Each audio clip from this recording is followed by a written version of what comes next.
Greetings and salutations, everybody. Welcome to my YouTube channel. My name is John Campea, and this is Open Mic. You see, it's the weekend, and on weekends, we like doing open mics. Now, every day on the John Campea Show, Monday through Friday, we save time for live open mic questions. But here on the weekends, that's all we do. It's all open mic all the time, talking about what you guys want to talk about. And guys, last night, the improbable happened. The Toronto Raptors are going to the NBA Finals for the first time in their history. I thought they were going to have a very difficult time with the Bucks, and they were down by double digits in the second half, came back to win. And I'm calling it right now. I said before I thought the Raptors would have a harder time with the Bucks than they would with the Warriors because I think they match up better with the Warriors. And they showed that in the regular season when they played against them. I'm picking the Raptors to win in 7. I'm picking the Raptors to win in 7. A little boyish of me? Absolutely it is, no doubt. I'm not denying it in the least. But I do think that's what's going to happen. Anyway, guys, we the North.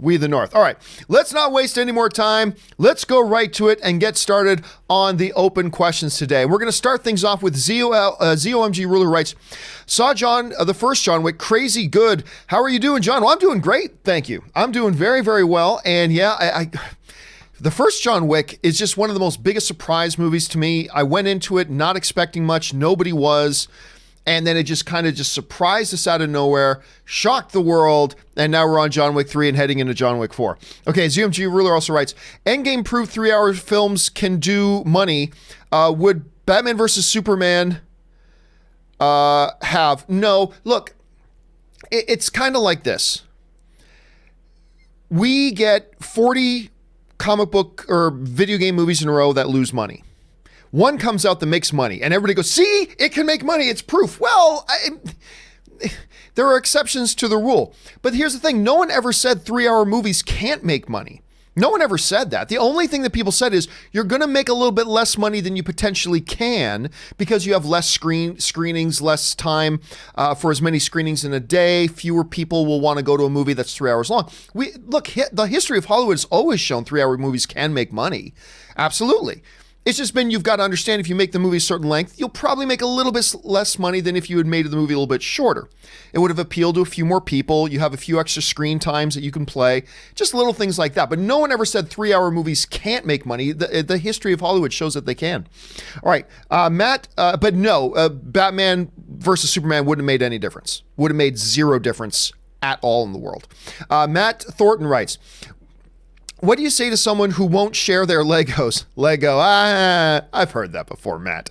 Samuel C137 writes, can't wait to ask all the dummies who say there aren't original movies if they saw Booksmart this weekend. I'm so mad it's underperforming. Well, look, frankly, the movie doesn't look all that good. Now, I haven't seen it yet. I had a chance to see it at CinemaCon. I passed on it. But I'm hearing from everybody that I know that has seen it is loving it. Everybody that I know that is seeing it is loving it. So I'm quite anxious to go see it. I was going to go catch a matinee of it today, but Ann wants to see it too, and she's on her way back from Vegas. She went to that Double or Nothing wrestling pay-per-view in Vegas last night. Anyway, so maybe she and I will sneak out to see it after we watch the Game of Thrones documentary tonight.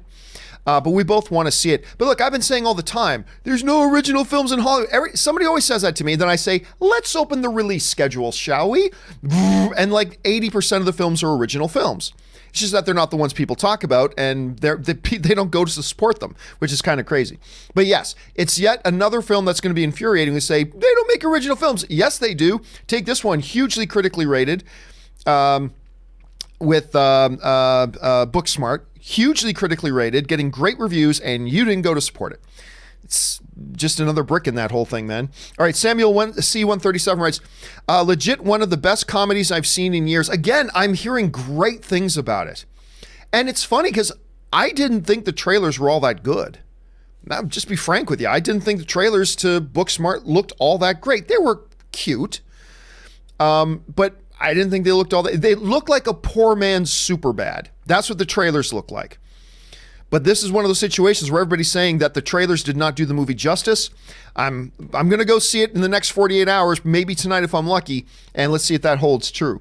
All right, the other black guy writes, I finally got around to seeing Hereditary. Nice. It scared me on a deeper level because I have met people who practice and believe what that cult did, which, look, whenever you see something in a movie that you've had real world experience encounters with, that does take it to a whole new level. I never found Hereditary necessarily all that scary as it was creepy. Like, and that I say that in the best possible way. Like, you just feel creeped out watching that movie. And then there's the car scene, which everybody who's seen Hereditary knows what I'm talking about. But yeah, dude, seriously, when you come across something in a movie, whether it's comedy or horror or drama, that you've had there's elements in a movie that you have had personal encounters with in real life, it deepens it. If it's comedy, it deepens the humor. If it's like horror, it deepens the terror. If it's drama, it deepens the emotional impact. When a filmmaker can connect with you on some sort of level that you've had in real life, it takes it to another extreme. And if you had, I feel bad, man, that you've had that sort of an experience in real life, but it's true, and it will deliver for you on that level. All right, Murray Reich writes, congrats on your Raptors. I hope Canada breaks their championship title drought since 93, the Jays and the Canadiens. Yeah, it's been a while. It's hard to imagine a Canadian hockey team hasn't won a Stanley Cup in so many years. Instead, it's been American hockey teams, mostly populated with Canadian players, but whatever. Hey, if the Raptors do win the NBA title this year, they can say the same thing. Yeah, your Canadian team won the NBA championship, mostly populated with American players, of course. And they'd be totally justified to saying it. But Kawhi Leonard, folks, King of the North. Okay, too bad he's not going to be here next year because he's definitely going to go to LA. King of the Hills 34 writes, saw John Wick 3. It is the most fun I've had at the movies in quite a while, already counting down to chapter 4. You were right about the book fight. Man, I'm telling you, I cannot get enough. I cannot get enough of John Wick chapter 3. I've only seen it twice, and I want to see it 2 or 3 more times. It is some of the most fun I've had in a movie theater in ages. Definitely one of the most thrilling, on a pure actions. Look, on a pure action level, I'm sorry, I know this is going to be an unpopular thing to say. I know people are going to get mad at me, but on a pure action level, this thing tops Endgame. I'm not saying it's an overall better movie than Endgame. Don't misquote me. I'm not saying that. But on a pure action level, the action in Endgame comes nowhere close to this. And that's not putting anything down on Endgame, because you guys know how much I loved Endgame. But, I mean, John Wick is just like, and that book scene, oh my God. Anyway, I'm glad you had a chance to see it, man. I'm glad you enjoyed it. All right, Murray Reich writes, Bruins are Blues, Raptors are Warriors. I'm going to go Bruins.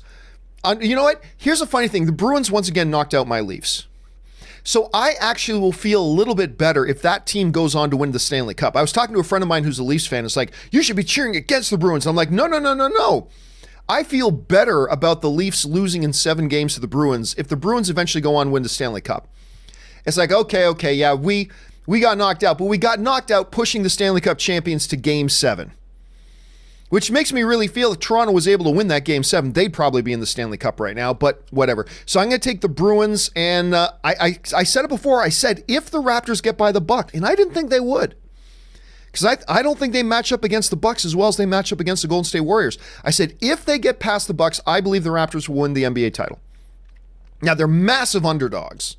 Massive underdogs. But when I watched the two teams play against each other this year, when I watched the Raptors and the Warriors play this year, I saw the Warriors having real problems with the matchups with the Raptors.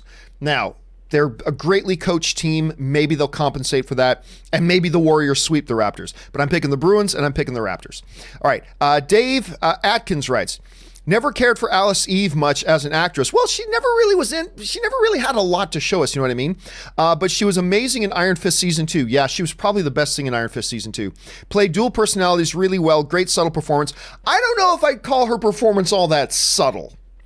I loved her in it, make no mistake, I loved her in it, but I don't know that I would call her performance necessarily a subtle performance. It was effective. It was really, really effective. And you know what? Look, Iron Fist Season 2 ended up to be pretty poor, but it was I'd say a pretty big improvement over the first season. And a couple of the reasons are Alice Eve's performance as Mary, but also the brother-sister dynamic between the two supporting characters. Those things made it a lot more watchable.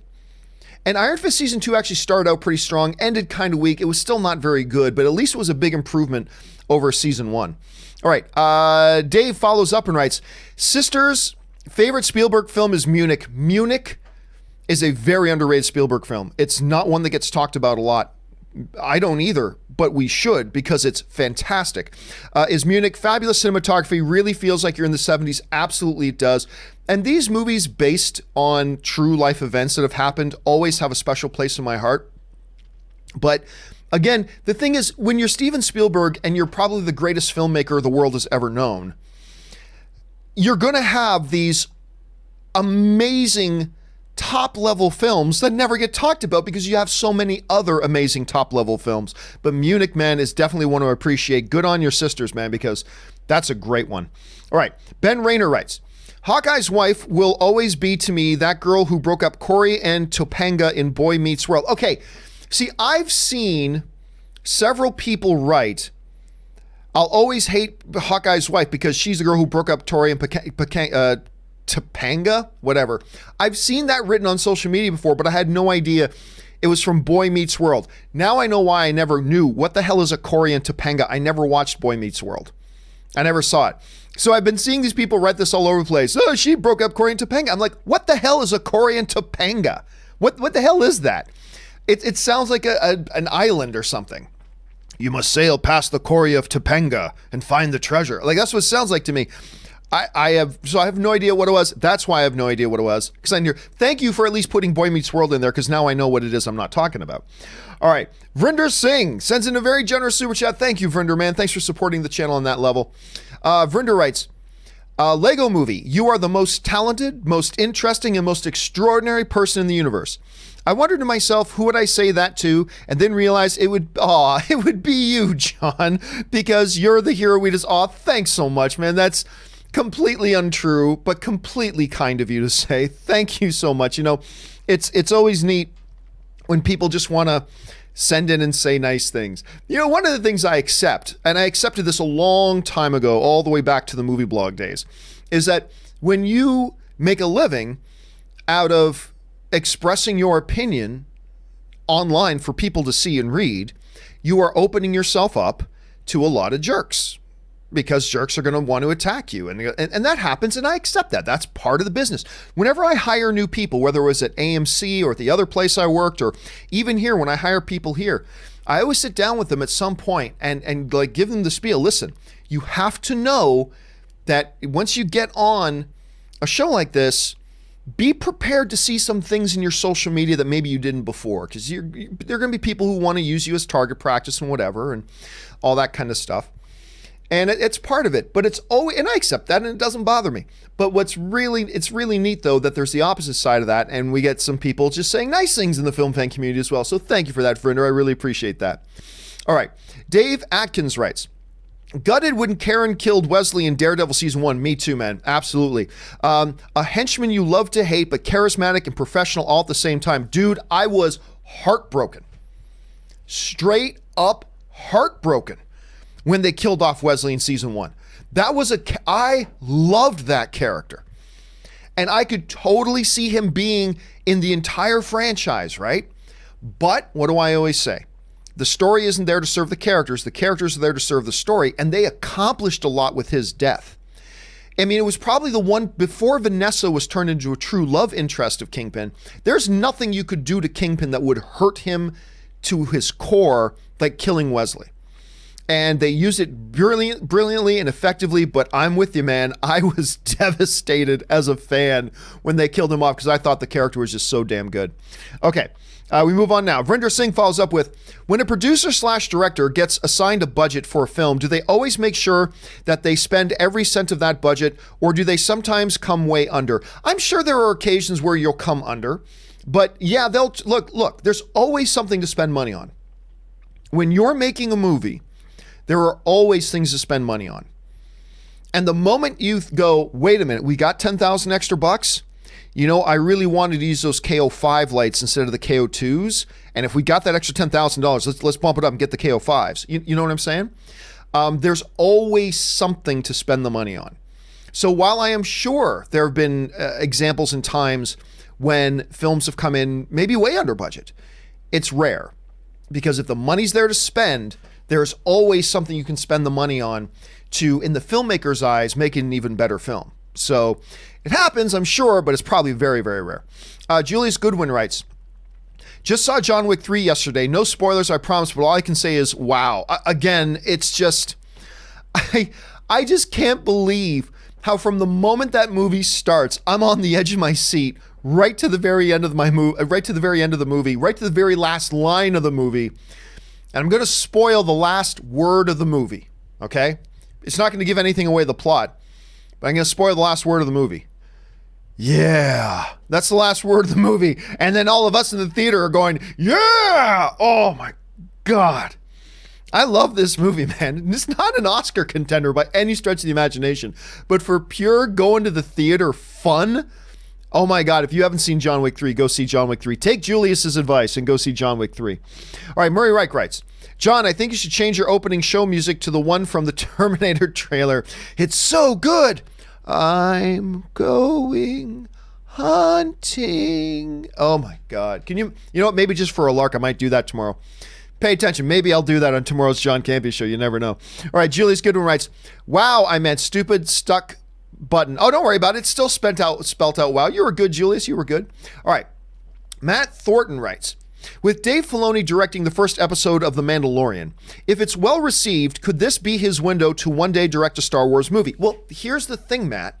I have been saying, for a long time, people have been screaming, let Dave Filoni direct the next Star Wars movie. I'm like, Dave Filoni, the guy who's never directed anything live action before? Really? You want his first live action thing that he directs to be a major tentpole movie? That's not smart. And I've said for a long time, give him something a little bit smaller to cut his teeth on. Get Disney to hand Dave Filoni a smaller, one of the Disney picture films, one of the smaller Disney picture films. Because, they put out those every once in a while.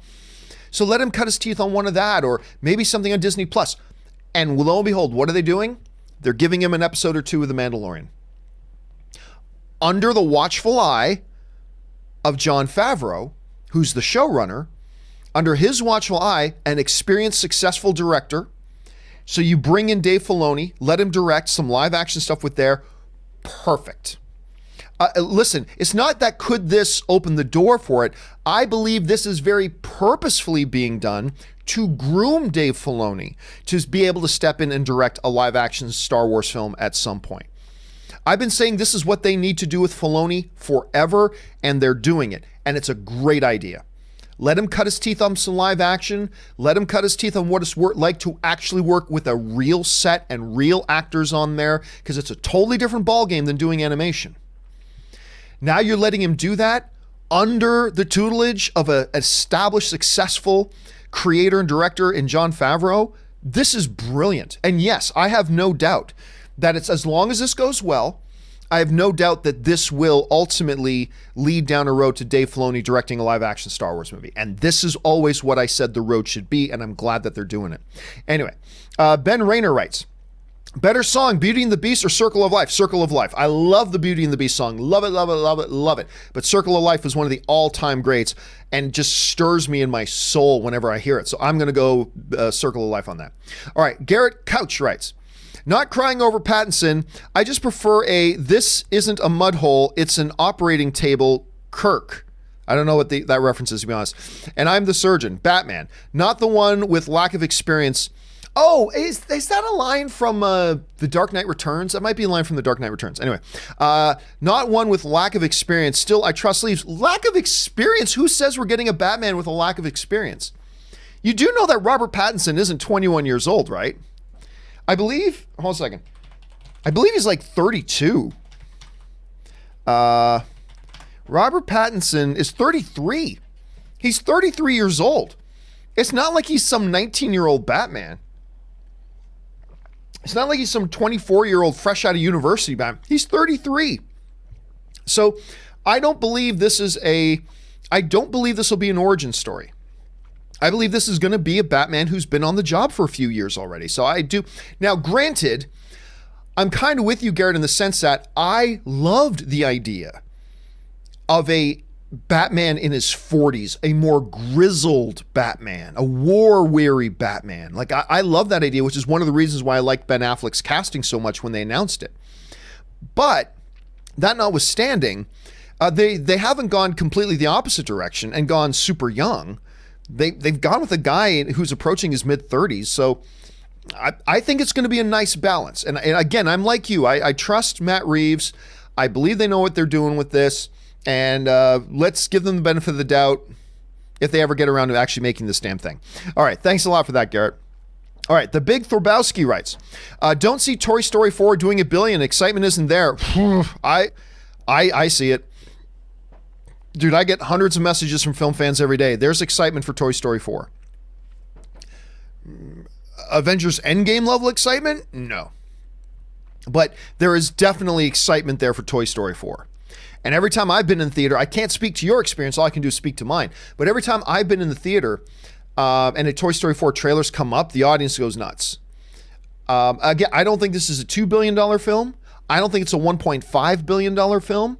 But I do believe this is a film that can crawl over that $1 billion mark. If not, then at least get very close. So yeah, I can totally see this being a $1 billion film. Again, there's no guarantees. No guarantees. Funnier things have happened in the business, and it's been a while since Toy Story 3. But yeah, I see it getting to $1 billion.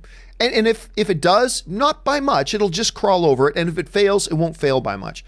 And then again, this all depends on how good or bad the movie is, right? Like, if the movie is bad and doesn't get great reviews and the audience doesn't generate positive word of mouth about it, that changes the story entirely. If this Toy Story is on par with the other Toy Story films, though, I see it not having too much of a problem getting to $1 billion, but we'll see how that goes. Curtis Lopez writes, did you see Brightburn yet? I thought it was very good. Nope, because Ann doesn't want me to see it without her, so I got to see Brightburn with her, and I've got to see, what's that schoolgirl? I forget it already. I can't remember the name of the movie already. I have to see both of those. And I got to wait for Ann, and she's been in Vegas this weekend, so I'm going to try. Curtis follows up and writes, one of two. Saw Aladdin for a second time, took my little cousins, enjoyed it even more, especially when watching with my cousins. They sang along the songs. My little 8-year-old cousin said he even got teary-eyed during the speechless song. I'm telling you what, I really liked Aladdin. Is it as good as Jungle Book? No, not as good as Jungle Book. Do I expect it to be as good as Lion King? No.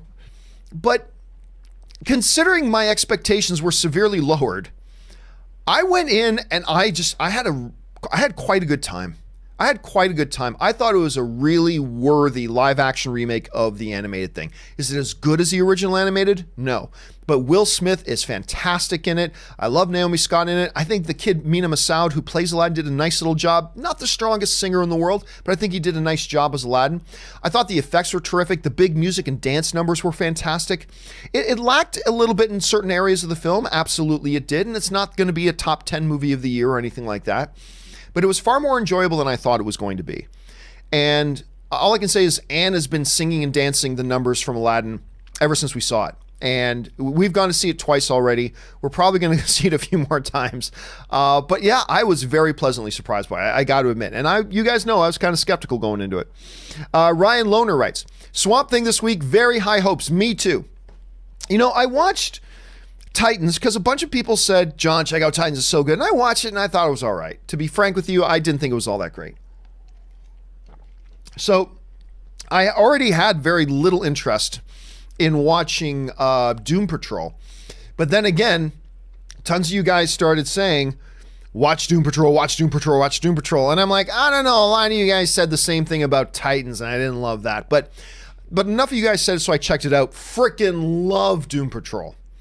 Love that show. So great.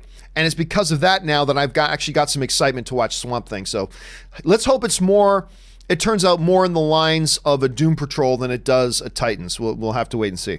All right. 007 Robot Chicken. I love that name, writes, I have a hard time watching movies the whole way through. I usually give up on a film around the halfway mark, even if I enjoy the film. Wow. Any tips or suggestions on how to stay focused? Well, that's a really interesting dilemma you've got.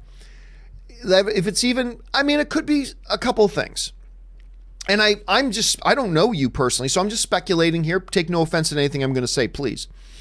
Hey, I've got friends who have very short attention spans. They need to constantly be moving from one thing to the next. And that has its pros and its cons. But having an attention span like that can sometimes affect trying to watch longer format entertainment like movies as opposed to shorter entertainment like television. So that could be one thing. But hey, look, the thing is, maybe just movies, longer form storytelling just isn't for you. Maybe just for you, you prefer the shorter format of storytelling, and there's nothing wrong with that. Nothing wrong with that at all. Look, when it comes to consuming art, the onus is never on you, the viewer, to make yourself enjoy the art. It's the art's job to get you to enjoy it. It's not your job to force yourself to like something or to be invested in something or to stay focused on something if it's not maintaining your focus. If it's not getting your focus, it's not your job to make sure that you do. It's the entertainment's job to get your focus and to get your attention. And so that's part of the subjectivity of film. So I would say, Robot, the notion of your question makes it sound like there's something wrong with you. There's nothing wrong with you. If a certain longer form format of entertainment just isn't for you for whatever reason, then it's not for you. And it doesn't mean there's anything wrong with you. It just means that's just not the way you're predisposed. And that's not the way you're wired. And there's pros and cons to being predisposed and wired in a lot of different ways. And that's just one for you. So, hey man, if there's movies that grab your attention and hold you through, great. And if there's not, then there's not. You know, just really enjoy your shorter format entertainment.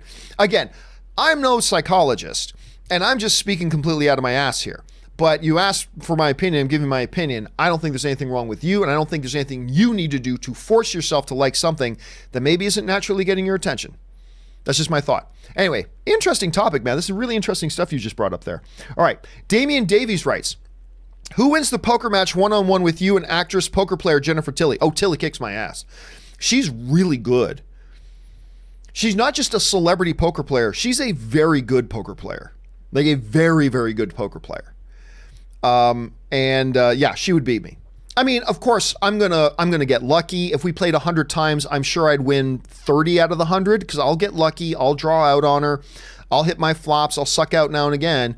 And I'll win a bit, but overall, she'll kick my ass. Make no mistake about it. And I got to keep because I'm going to go play in the World Series of Poker this weekend. So that's this. I just hope I don't come one-on-one against her. Jason Shroom writes, I thought the miners in Chernobyl were amazing. Dude, I finally got caught up on Chernobyl. Last night, I got home. It was about 10 p.m. I had some time, and I just decided to binge the 3 existing episodes of Chernobyl because I've been dying to see it. A lot of you guys have been telling me to see it. Just send it all the Emmys right now. Just send it all the Emmys. It's so good.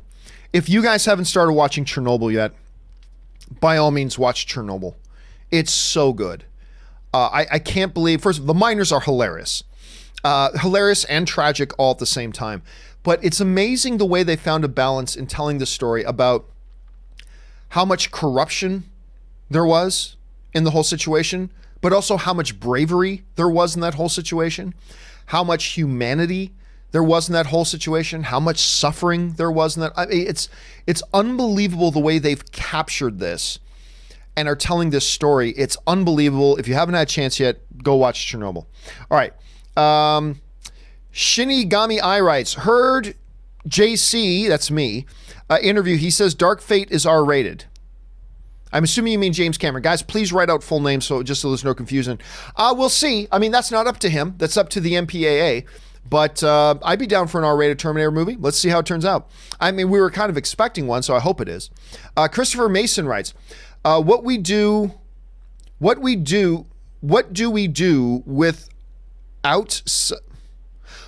we do with our Sunday nights now? I see what you're, okay. I know, right? And here's the funny thing. I'm watching Chernobyl last night. And of course, it starts with the HBO. But my mind is just wired that as soon as the HBO sound hits, boom, I expect to hear I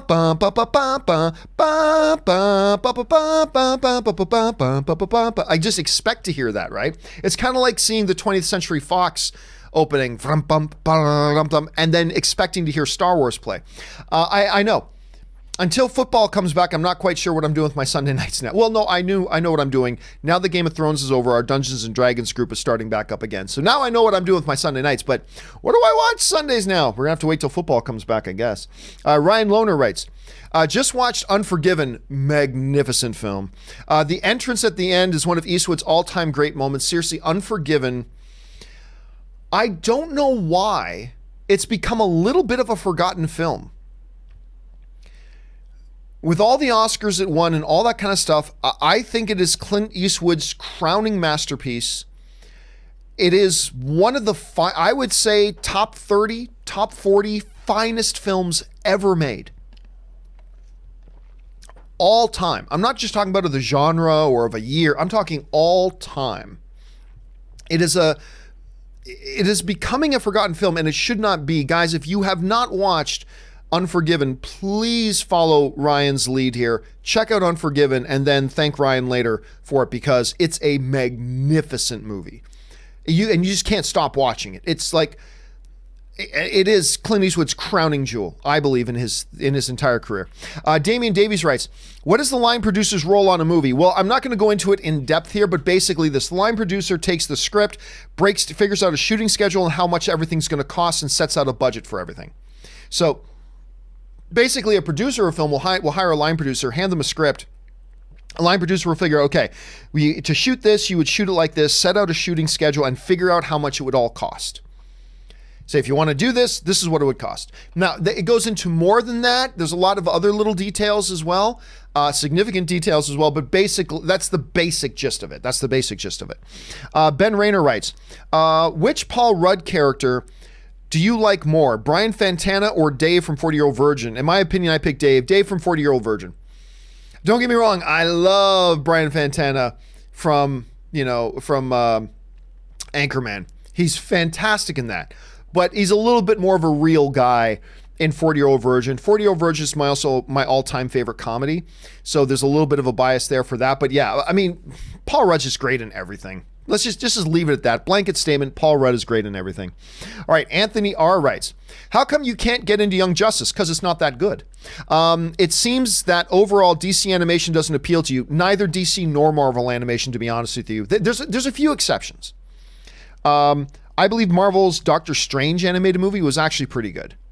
I believe Flashpoint was actually pretty good. I thought Flashpoint was pretty good. Obviously, The Dark Knight Returns was fantastic. There's a couple of few exceptions amongst Marvel and DC's animated fare, but for the most part, I find it all low-budget dreck that, this isn't good enough to make a movie, we'll put it in animated form. And look, I get there's a lot of people like it, and that's cool. I have no problem with that. I got no problem with those shows. But I don't find them to be, I personally don't find them to be very good. That's just me. Anyway. How come you can't get into Young Justice? It seems that overall DC animation doesn't appeal to you, with the exception of a few things. Why is that? Because they're not very good. A lot of the animation is closer to the source. That's irrelevant. That's really irrelevant. And I don't agree. I don't believe it's closer to the source. But not to mention that just because something works, I've said this all the time, just because something works on a printed page, that doesn't mean that's how you should do it on a big screen. Adaptation is needed for a different medium. Because just because something looks good on a printed page, just because something looks good or is told well in a printed series of boxes, that doesn't mean that translates and would play as well in either an animated sense or in a live action sense. You need adaptation. And I just find that the Marvel and DC stuff, animated straight to home video, schlock stuff, isn't just all that good. And I'm not saying you're wrong if you like it, not at all. If it appeals to you, awesome. I celebrate that. And I love that there are people who love that stuff. And I wish I liked more Marvel animation or more DC animation. I wish I did. But I don't. It's just, I just don't find it to be that good. To be frank, I just don't find it to be that good. Spencer Main writes, Endgame score is great, from Portals and The Real Hero and the Porch reprise. I think the movie should win Best Original Score. Well, here's the thing, Spencer. You think it should win Best Original Score compared to what? You haven't seen or heard the other scores from all the other movies coming out this year. So to sit here and say, this should win Best Original Score, so you shouldn't even bother hearing what all the other ones that are coming out that may be 5 times better. I'm not saying they will be, but I'm saying it's like having the 100-yard dash and seeing a guy run a fast one and go, oh, just give him the gold medal. Well, no, wait a minute. Everybody else has to run still. No, I'm sure nobody else will be as fast as him. You got to pump the brakes on that kind of stuff, Spencer. You got to pump the brakes on that kind of stuff. I'm going to guess you probably haven't seen more than 40 of the movies that came out this year. Maybe a bunch of them had better scores. All I'm saying is, when you're only in May, you got to pump the brakes on talks of this thing should win this at the Oscars. You haven't even seen the competition that could come out. And who knows, there could be 7 or 8 movies that have scores that are better than Endgame. And maybe by December, you won't even think Endgame should be nominated, right? So just got to pump the brakes on that a bit. And I thought the score in Endgame was probably the best score ever in an MCU film. And I thought it was very good. I can't see it winning, but who knows, maybe nothing else will come out this year that's any good, right? It goes both ways. I can't say it won't because I don't know if anything decent's going to come out the rest of the year, but I'm just saying, got to pump the brakes on this whole thing about calling a movie that we're all very biased towards because it's a big comic book movie. Calling any movie, though, in May should win this when you haven't even seen the competition, that doesn't make a lot of sense. So you just got to pump the brakes on that, brother. All right. Ryan Lohner writes, I love Battlestar Galactica, but it had one of the worst finales ever. Just Ron Moore throwing up his hands and saying, I just don't know. No, Ronald Moore always knew that was his ending. He always knew that was his ending. I didn't like it either. But fine.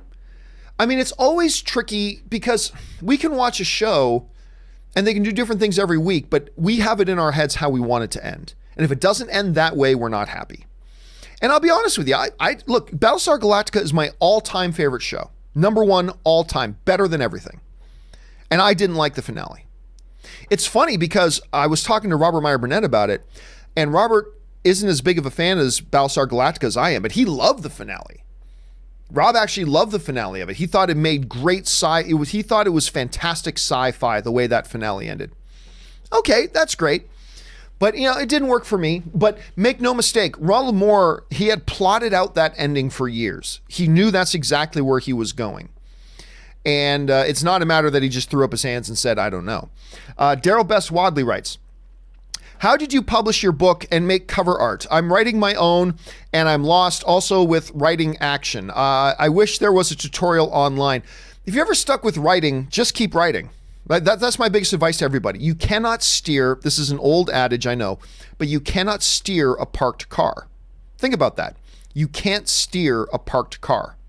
You actually got to get your car in motion. So even if you're writing gibberish, just keep writing. You can go back and trash it later if you want, but just write. Because as you're writing, now you're getting your car moving. Now you can start to steer it and find your way. Maybe you're going in and out and you'll be swerving in and out of the lanes and going crazy and going the wrong direction, but at least you're moving. And once you're moving, you can start to find your right way. And then you can go back and fix everything later. I just wrote it.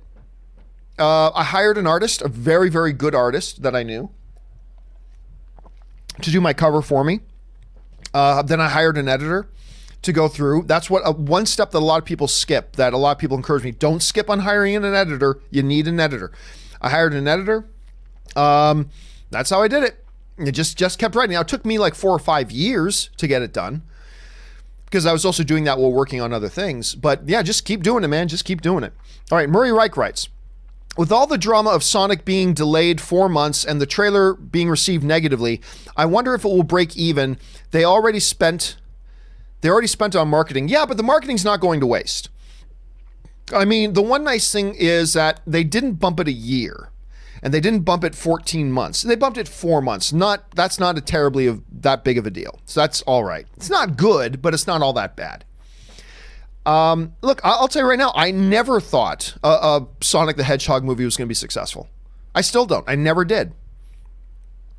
Now, we could be wrong. I mean, this movie might be the greatest film of all time. It could totally shock us and capture the imagination of the audience and make $1 billion. That's possible. If you're going to ask me my guess in advance, and it's just a guess, but my guess in advance is no, I don't see this movie making money. I never did. If you had asked me a year ago, say, John, Sonic the Hedgehog movie. I'm like, oh, that's going to lose money. Yeah, I just don't think it's going to be successful. And Sonic is going to look ridiculous because it's a ridiculous looking character, regardless of what they do with the design. So, but again, I don't think the 4-month bump is going to be all that impactful. But yeah, I never thought this was going to be successful anyway. But again, let's keep an open mind. Let's see how it turns out. Like maybe it's going to be amazing. Don't know. We'll find out. All right. Fernando Alvarez Juarez writes, hey, John, just want to say keep up the great work. Thank you so much, Fernando. I appreciate that, man. All right. Next up, Django19 writes, wasn't looking forward to Aladdin, but I saw it and damn it, now I want to watch it again. LOL. Debating between Aladdin for a second time or Booksmart. Ooh, I really enjoyed Aladdin, man. So again, it's not going to be a top 10, top 15 movie of the year for me, most likely, but just quite an enjoyable time at the movie theater. I'd encourage you to go. I liked it even more the second time, but hearing remarkable things, you know, the right answer here is probably go see Booksmart because it is getting rave reviews. You can always go back and watch Aladdin again later. You've already seen it once. So you at least got it under your belt right now. So I would probably recommend going to go see Booksmart. I got to make that. Well, I still got to see Brightburn. So that's going to be my first one up, then Booksmart. But those are both movies I haven't watched yet. So yeah, my recommendation, Booksmart, and then go see Aladdin again later. Murray Reich writes, it's interesting when I went to see one movie 2 weeks ago, it had 30 minutes of trailers, but then I saw a different one that had 15 minutes, which to me is enough. That's funny. Most of the time it's a hard line. Like it's a 20 to 25 minutes is normally the hard line. They usually don't do any less, usually don't do it anymore. So I'd be curious to know, like, is that an AMC theater? Because AMC, they program that. Like they have a policy. It's between, I believe, 20 and 25 minutes. It's got to fall in that window. So I'd be curious to know if that was actually an AMC theater you saw that in. All right. Richard Karate writes, with Fantastic Four having 4 failed movies now, do you think that Disney will take a chance with them in the MCU, or will they just put X-Men in the MCU as they are more successful and move F4 to Disney+? No, it's not an either or. It's a both and. They're going to put Fantastic Four in the MCU. Yeah, they're going to do a movie. Kevin Feige is going to do a movie of Fantastic Four. And make no mistake about it, you're not going to be saving a lot of money by putting them on Disney Plus because they're putting a lot of money into those things. They're putting a lot of money into their Disney Plus stuff. So I think Kevin Feige's always had a soft spot for Fantastic Four.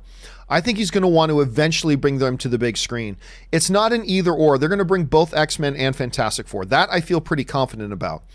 And then you can see Fantastic Four on Disney Plus later. Look, we got MCU stuff on the big screen that's transitioning over to Disney Plus, and we'll probably have one foot in both worlds. So I'm not going to be surprised to see that at all. But yeah, I believe Kevin Feige wants to do a big budget, big screen adaptation of Fantastic Four. I think if anything else, there's not much left. When you really think about it, there's not much left for Kevin Feige to prove at Marvel. One of the reasons why I've said I won't be surprised in the next 5 years if Kevin Feige leaves Marvel. Because what else is there for him to accomplish? He's done it all. He's built one of the most successful film franchises in history, some of the biggest box offices ever known in the business, all this kind of stuff. What is there left for him to do? So I could see him moving on to a different challenge. But one challenge that is staring him in the face, no one's ever been able to make a good Fantastic Four movie. I think that to him, that's challenge accepted. I really think he wants to do that. So, hey, listen, anything's possible. We know how much of a high priority, Richard, that they're putting on Disney Plus. So that's a possibility. But I really think Kevin Feige wants to be the guy to crack the Fantastic Four code. So we'll see how that all kind of plays out. All right. Robert Perez writes, love Terminator 1 and 2, but I find myself quoting Captain James Hook, I want my war. I'm proud to see the evolution of this show. Thank you. Well, thank you so much for that, Robert. And yeah, it's like we've always been wanting to see this war. We wanted to see the human and the machines war. We've always wanted to see it, but they've never wanted to show it. And there's a reason for that, I guess. And there's an advantage to not showing that because it leaves it still up to the imagination a little bit. And I get that and I respect that. But yeah, I got to admit, I can't disagree with you, man. I kind of want to see this war. I really do. But then again, can you build a movie around that? Or is that just a great 10-minute scene and it would work better as a YouTube video than a movie? I don't know. But I'm with you. I'd like to see it. Django 19 writes, the Raptors pulled it off. Who wins the finals? I'm calling Raptors in 7. I'm telling you again, overall, the Golden State Warriors are the better team. But we have seen in sports all the time that sometime being the better team doesn't mean you're the best matchup. And I just feel, especially after watching the two teams play against each other this year, I said this, even when I thought the Raptors wouldn't get past the Bucks, I said if they could get past the Bucks, I actually think they beat the Warriors. I'm going to stick with that. I think Raptors in 7. I'm sticking with it. Probably wrong, probably dead wrong. Who cares? But I'm going to call the Raptors in 7. Okay. Had a bit of a jump. Hold on a second. Do.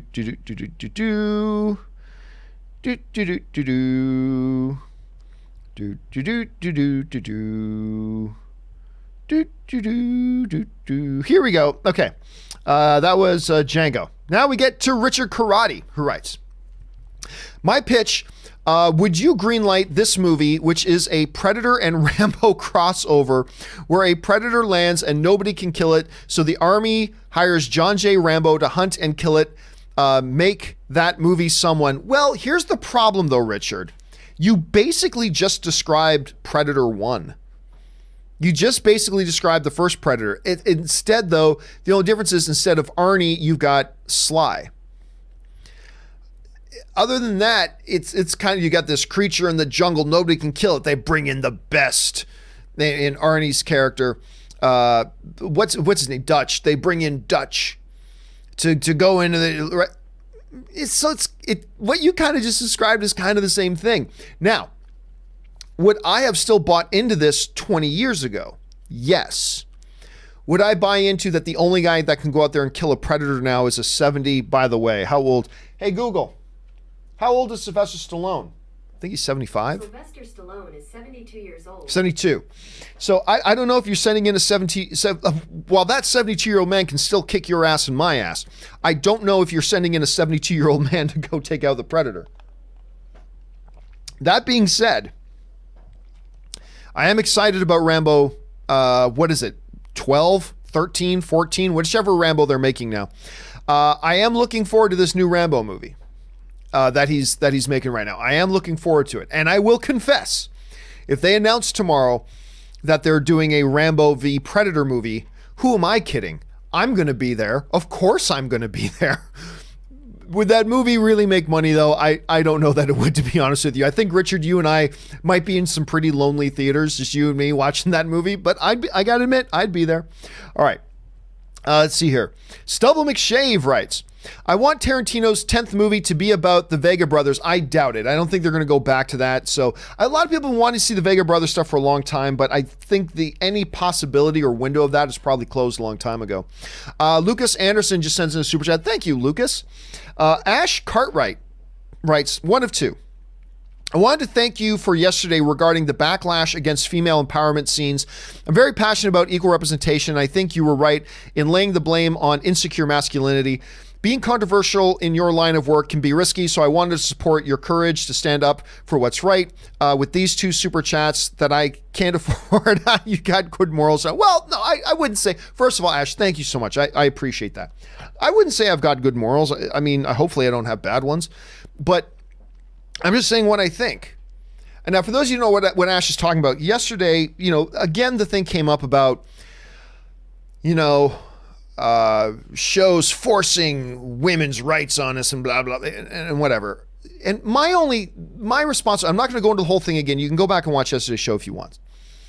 I do believe sometimes it is over-focused on.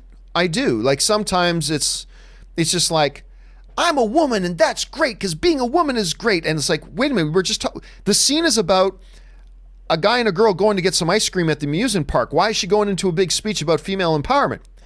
Sometimes they do. Sometimes they go overboard with it, and sometimes they put a little bit too much in our face. My point was, I don't understand why that bothers anybody, though. Like, what I basically said is, a movie does a joke and it doesn't work and it's not funny. It doesn't work for us, but we don't get angry at it. A movie does a scene in a movie where the villain does something kind of dumb. Okay, we didn't like that, but we don't get angry about it. We don't get upset about it. We don't jump online and going, how dare you, blah, blah, blah.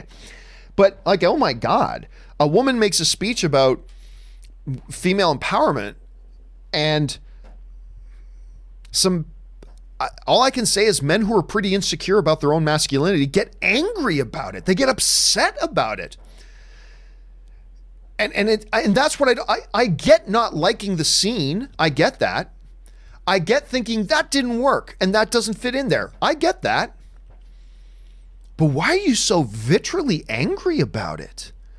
Why is your back all getting up like a cat in the alley? Like, yeah!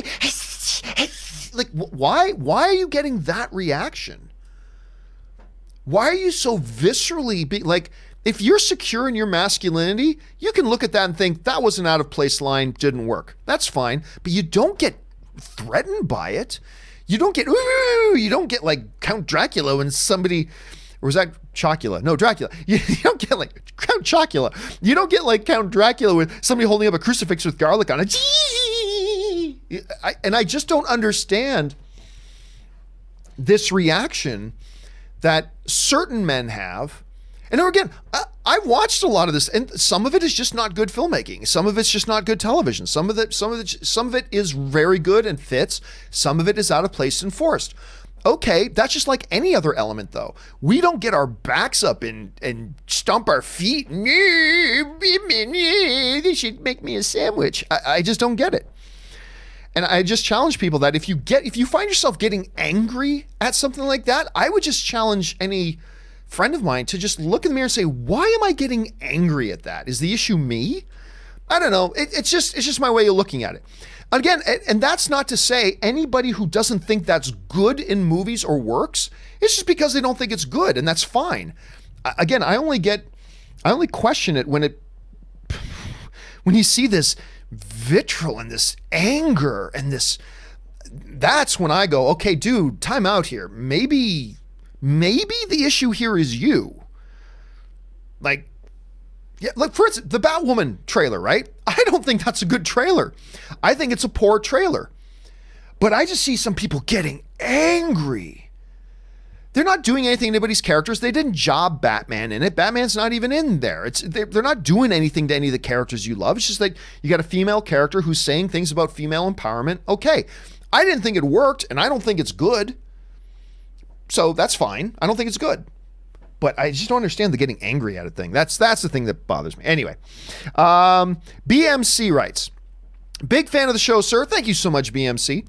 Is Warner Brothers following the Fox mentality of continuity schmontinuity in regards to Wonder Woman 84 and Suicide Squad 2? Directors and producers remain cryptic in their answers to sequel or reboot questions. They are remaining a little bit cryptic in that.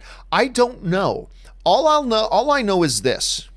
The continuity schmontinuity philosophy that Fox had with the X-Men, while in principle isn't very good, practically speaking, it worked perfectly fine. The X-Men universe, despite being a continuity schmontinuity philosophy, they produced some of the greatest comic book movies of all time. It gave us X-Men Days of Future Past. It gave us Deadpool. It gave us Logan. It gave us X-Men 2. It gave us X-Men First Class. Just some of the best comic book movies ever made came out of a universe that had a continuity schmontinuity philosophy. Like, we're not so worried about keeping continuity. We're just focused on making this movie the best movie it can be. And sometimes it didn't work, and oftentimes it worked magnificently well. You're right. It's not just Wonder Woman 84 that's been a little bit cryptic on that. It's not just the Suicide Squad 2 that's been a little cryptic on that. Matt Reeves has been incredibly cryptic about it with the Batman stuff as well. Could all that mean that Warner Brothers may be following that continuity schmontinuity philosophy? Maybe. I don't think we have anything definitive here to tell. But all I know is this. If they are adapting a continuity schmontinuity philosophy, I'm not going to reject it straight out of hand. I'm going to adopt okay, show me how this works out. Because if your continuity schmontinuity leads to an X-Men Apocalypse or an X-Men Origins Wolverine, well, then we know it's not working for you. However, if adopting a continuity schmontinuity kind of philosophy delivers X-Men Days of Future Past sort of quality, then great. So We'll find out soon enough, BMC, but it's a very good observation. Let's see which way they kind of go with this. I think they very well could be, but let's wait and see. All right, James Bonner just sends in a super chat. Thank you, James. Ryan Lohner writes, best one-liner ever. Leave the gun, take the cannoli. That sounds great. I can't remember it. I can't remember off the top of my head which one that is. You stumped me on that one. Ash Cartwright writes, and one more just for fun. Who said it? Big Bird doesn't make the tough decisions. I don't know. It's tough, guys. I'm sitting here taking 75 questions, and sometimes I get stumped on the quotes. Can't remember. Stumped on that one too. Jump down in the comment section below. What is that from? Let's see here.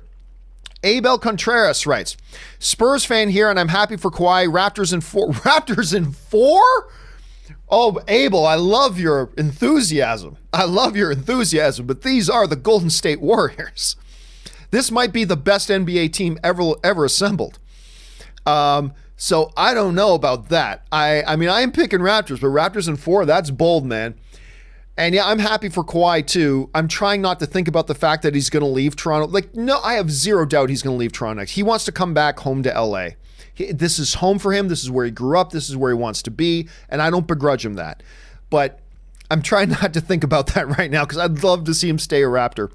Let's see. Mr. Hank Dunn writes, Doom Patrol is easily my new favorite show. God, I love this show. They do the most wacky, bonkers, crazy off-the-wall stuff while covering really deep issues in the veneer of wacky and bonkers and crazy stuff that they do. It's just insane. I love it so much. I'm glad you're liking it too, Hank Dunn. All right, Abel Contreras writes, does Kawhi still leave even with a championship? I think he does. Yeah, I think he wants to come home.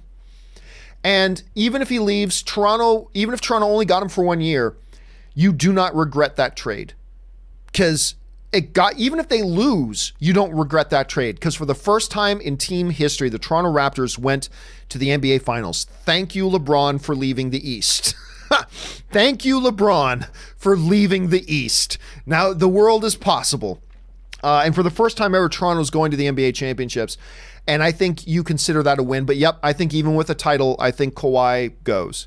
Because with a title, it's like, well, I won a title. What else is there to do in Toronto? Won a championship, got my ring. Thank you, everybody. I'm going to go home to LA now. So, yeah, I really do think he's gone, which breaks my heart. Nicholas Sergi writes, they made 2 animated Far Side specials in the 90s. I had no idea. Is that true? Did they make 2 Far Side? I had no idea. How do you even do that? Because Far Side isn't even storytelling. It's just one. The thing about the Far Side was always a one panel. That's it. It was one frame. It wasn't 5 frames to tell a short little story. It was one panel. I got to go look that up now, Nicholas. All right. Ariel Sandoval writes, I wish I loved Holland as Spider-Man.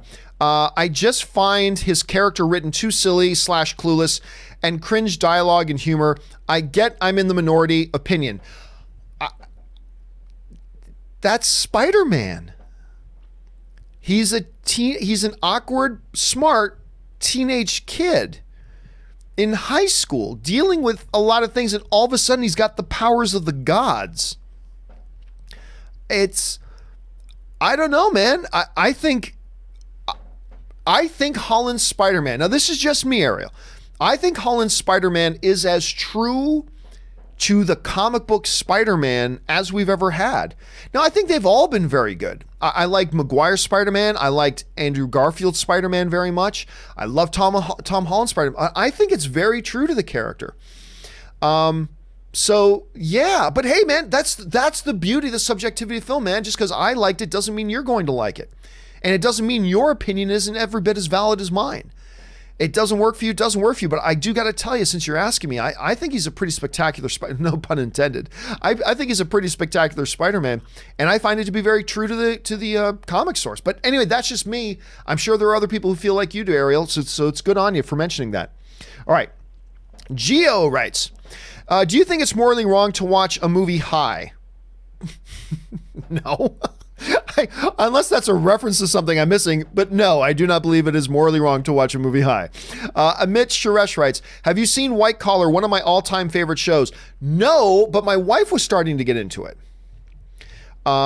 And I'm here. I don't know a lot of people that have watched it, but the people who I do know that have watched it have always spoken very highly of it. And that might have to be a show I need to get into, Mick, because you're not the first one I've heard to tell me something like that. All right. Chris Feldman writes, I read that Bill Hader is the Saturday Night Live cast member with the second highest total box office behind only Robert Downey Jr. Can that possibly be right? What? It seems to me, was Robert Downey Jr. Was Robert Downey Jr. a cast member of SNL? Was he? I don't even remember that. That aside, that does seem hard to believe. Like, considering Eddie Murphy was an SNL cast member, Adam Sandler was an SNL cast member, Bill Murray is an SNL cast member, Chevy Chase was an SNL cast member. I don't see how that's possible unless Bill Hader was like a background extra in a Lord of the Rings and a Star Wars and a Marvel film. I don't know. I would have to look that up and look up the information. It doesn't seem to be right though, but who knows? Ryan Lohner writes, major cry time. Francois Clemens telling how Mr. Rogers became his dad. Oh, in the documentary. Oh my God. That was one of the best moments of that documentary, which was the best documentary of last year. I am still beside myself that Won't You Be My Neighbor was not nominated. It should have been handed Documentary of the Year. It should have just been handed that Academy Award. And it didn't even get nominated. And I have no understanding of why.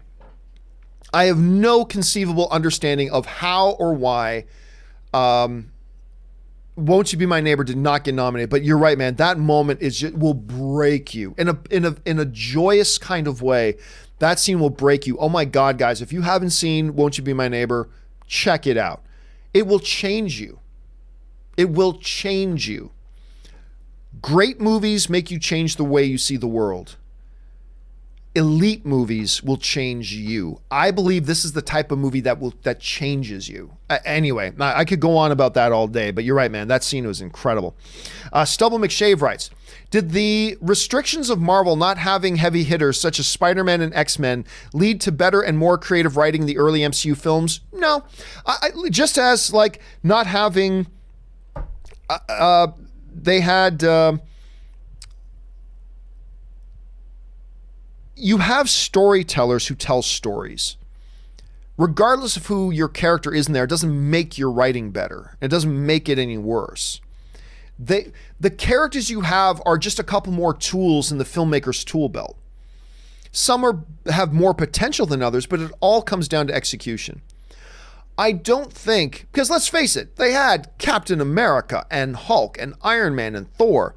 While not on the same level popularity-wise as a Spider-Man, these were still some pretty big characters. You still have to make your movie a certain way, right? You have to make your movie a certain way with certain execution and all that kind of stuff. So no, I don't believe Kevin Feige, one iota, would go, let's not try as hard because we've got Wolverine. Or let's not put in as much effort because we got Spider-Man. I don't think that's the case, because what happens when they did get Spider-Man? They gave us Homecoming, which was incredible. So no, I don't think that would have changed. It's kind of like the same way when people say, oh my God, if MCU uses Doctor Doom, that'll be the best villain ever. No, it won't. No, it won't. It'll be the best movie ever be the best villain ever if they write him well. But they could make Billy the bully down the block as the best MCU villain ever if they write him correctly. So some people think, if you bring in Galactus, that would be amazing. No, nothing guarantees that it will. If you bring in Doctor Doom, that will be like the best thing ever. No, it won't. We've seen Doctor Doom in movies many times, and it sucked many times. It's all about the execution. And I think Kevin Feige would have brought that execution and had that level, that standard of excellence that he's brought. I think he would have had that whether he had Spider-Man or if the only character he had to work with was Iron Fist. But John, Iron Fist sucked. Yeah, but Kevin Feige had nothing to do with the Netflix series, so don't worry about that. So no, I don't believe that at all, Stubble. I'll be honest with you, I don't believe that at all. Zane Ramos writes, saw Jonah Hill's mid-90s for the first time last evening. Personally, it was better than expected. Have you seen it, John? If so, what do you think? I got around to it very, very late, and I just watched it because it was one of those Thursday nights I'm up late, got nothing to do, pop it on. I thought it was okay. I thought it was okay. I'll be honest, I heard some great things about it, so I was expecting better, and maybe my expectations had something to do with it, but it was all right for me. Chris Feldman writes, in your opinion, what sport has given us the best movies? My first thought was boxing with Raging Bull, Rocky, and $1 Million Baby. They have, but it's hard. Baseball's given us some great movies as well. Baseball's given us some tremendous movies. Hockey, Slapshot, Mystery Alaska is a great one. Mighty Ducks. Don't laugh. A lot of people truly love Mighty Ducks. But it's hard to go against boxing. Like really when you think, because there's such personal stories as opposed to big team stories. And you mentioned a couple of Rocky movies, Raging Bull, $1 Million Baby, Cinderella Man, by the way, Russell Crowe. That's speaking of two Russell Crowe sports movies, Mystery Alaska in this. A lot of people still not watch Cinderella Man. I'm telling you what, that movie should have been nominated for Best Picture. It might have been nominated for Best Picture, actually. And Russell Crowe should have gotten nominated for Best Actor, but Hollywood was very sour on him because that's around the time that he was acting like a real jackass. But I still contend he should have got nominated for Best Actor for that. If you haven't seen Cinderella Man, watch Cinderella Man. So you know what, Chris? Overall, I think I'm going to have to agree with you. Probably boxing. T-Ness writes, I flexed the wrong muscle. That's a reference to one of the most crazy bonker things. I'm not going to tell you what it is, but from Doom Patrol. That's from Doom Patrol.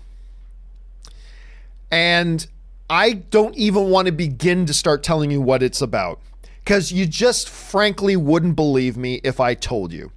And if you read it on a piece of paper, you would go, that's going to be dumb. But oh my God, it works. Watch Doom Patrol and wait till you get to one of the later episodes of season 1 when somebody says the line, I flexed the wrong muscle. You'll totally see what T-Ness is talking about. All right, Richard Karate writes, part 1, hey John, just want to let you know I watch you every day with my mom and she thinks you're so hot. Well, at least somebody's mom thinks I'm hot. And always sees how lucky Anne is. Anyways, my question is, I like Andrew Garfield's Spider-Man. Part 2, better than Toby or Tom. My friends say I'm crazy, but the other two were great. But I just prefer Andrew, and shame he didn't do more. Am I crazy? No, I love Andrew Garfield as Spider-Man. Even though The Amazing Spider-Man 2 wasn't such a great movie, I thought again he brought it. He delivered it. You could tell that he was a lifelong Spider-Man fan. You could just tell. Now that, just because you're a lifelong Spider-Man fan, that doesn't make you any better of an actor. But Andrew Garfield's got major Academy Award nominations under his belt. He's a fantastic actor. I loved what he did with Spider-Man. If you really want to get moved, go back to YouTube, see if you can find at Comic-Con, Andrew Garfield talking at Comic-Con about what it meant to him and what it means to him at the time, because it was happening at the time, what it means to him to be playing Spider-Man. It'll choke you up. It's amazing. But I thought his Spider-Man was great. I really did. I was sad that they didn't continue it because I wanted to see Andrew Garfield as Spider-Man more. And I was curious to see where they're going to take him after Gwen Stacy. I was really curious to see where they were going to go after the death of Gwen Stacy. By the way, I thought Amazing Spider-Man 2 isn't that good, but I thought the death of Gwen Stacy was fabulously done. I thought it was fabulously done. And I really wanted to see where they were going to go with that. So no, Richard, I love Tom Holland. I wouldn't change anything in the world. I love him as Spider-Man. Maguire was awesome as Spider-Man. I'll tell you what, Tom Holland's getting close to becoming my new number one, but as of right now, I still think Andrew Garfield might be my favorite. But Holland's getting pretty close, and he could cross him with Far From Home, but we'll see how that all goes. Okay, this is what we're going to do, guys. I'm now going to take a quick 5-minute break. We've been going for a little bit over an hour now. I need to refill the old drink, use the bathroom quick. So I'm going to take 5 minutes here. I'll just answer this last one from Fernando, and then we're going to take a quick 5-minute break, everybody. Fernando Alvarez Juarez writes, have you watched Doctor Who? And if so, who's your favorite Doctor? I only ever watched Doctor Who when I was a kid. And it was, I can't even remember the actor's name, but he is, to me, the epitome of Doctor Who, because he's only the real one I watch. He's the one who had the big hat and the red scarf. You know the one I'm talking about. Anyway, he was the Doctor. I never watched any of the new Doctor Who. And everybody's telling me how great it is and I should watch it, but I've never gotten around to watching it. So it's only the old Doctor Who reruns I watched as a kid. So those are the ones that I've seen. Okay, We are now going to take a short break, guys. I'll be back in just 5 minutes. Hang tough, talk amongst yourselves, and we'll be back here in just a couple of minutes. See you shortly.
All right, guys, and we are back. Thank you for indulging me as I took a little bit of a break there to refill my drink and all that kind of stuff. And now we are back, and let's get to the remainder of the questions. All right, we're going to get picked back up here with Richard Karate, who writes, do you think we will ever see Tommy Gunn back in a Creed movie?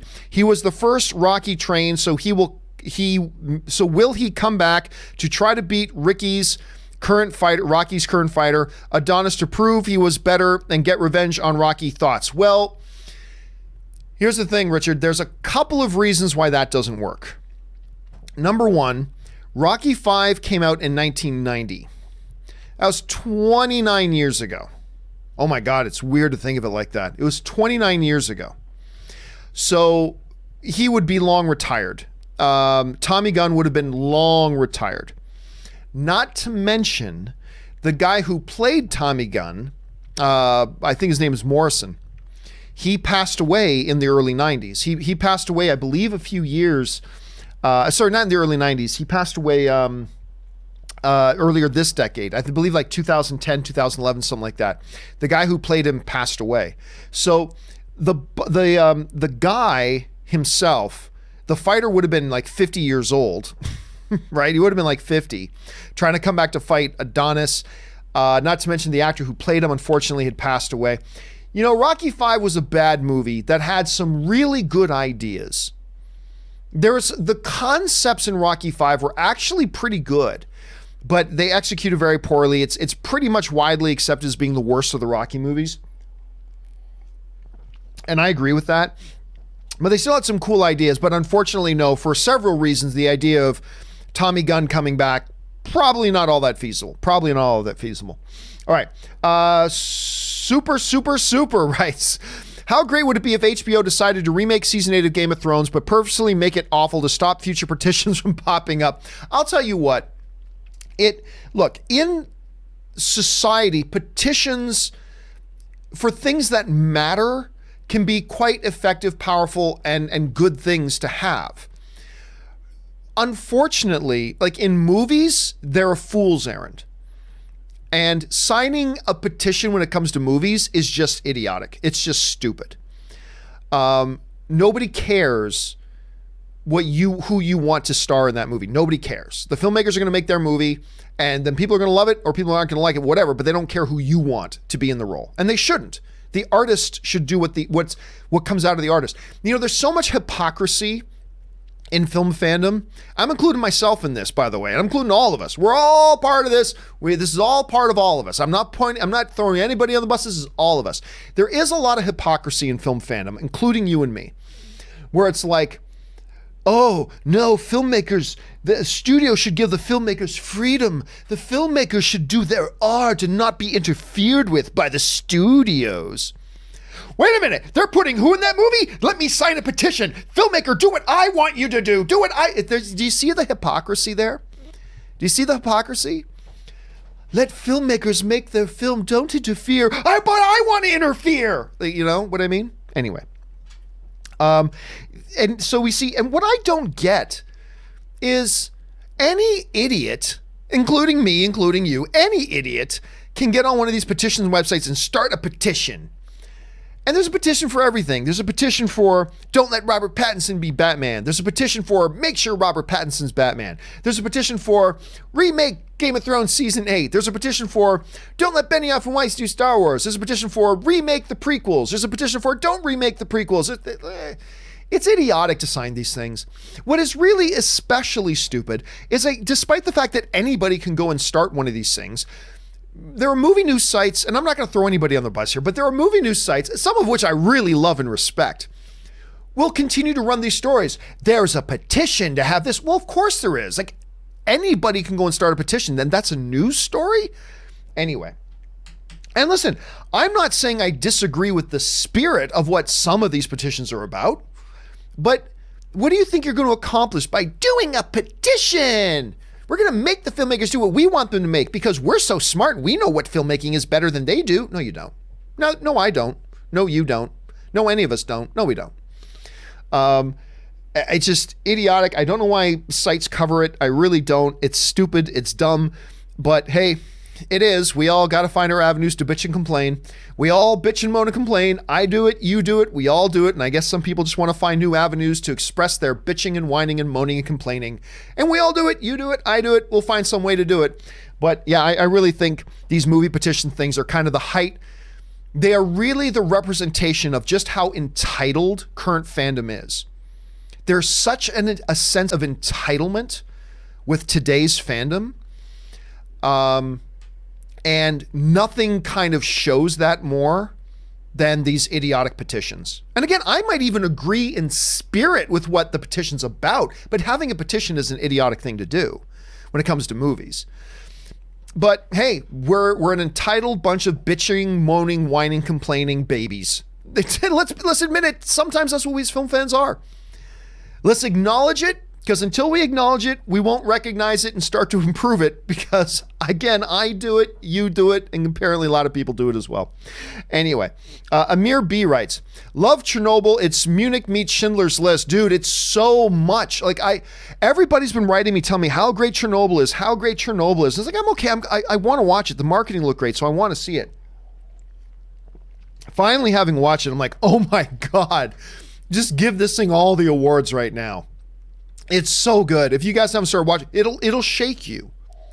It will shake you, as it has shaken me. But it's powerful and beautifully done, and oh God, it's so good. Anyway, HBO does it again. Abley writes, hey John, just saw John Wick Chapter 3. Awesome. Incredible action. Where would you rank it amongst the great action movies of all time like Heat? Well, see, this is the funny thing. This has come up a few times, all right? The action in John Wick is amongst the best action I've ever seen. But that doesn't necessarily mean that overall as a complete movie that, like for instance, the action in John Wick is better than the action in True Lies. But I still think overall True Lies is a better overall action film because it does a lot of other things better than John Wick does, in my opinion.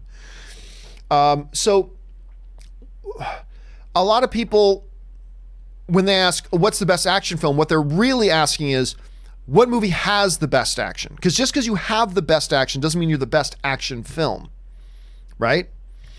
So it's really hard because I don't really know where you're coming from. I don't know if you're asking because where is it amongst the best action films? It might be in the top 10. Where is it as far as best action in films? Probably top 3.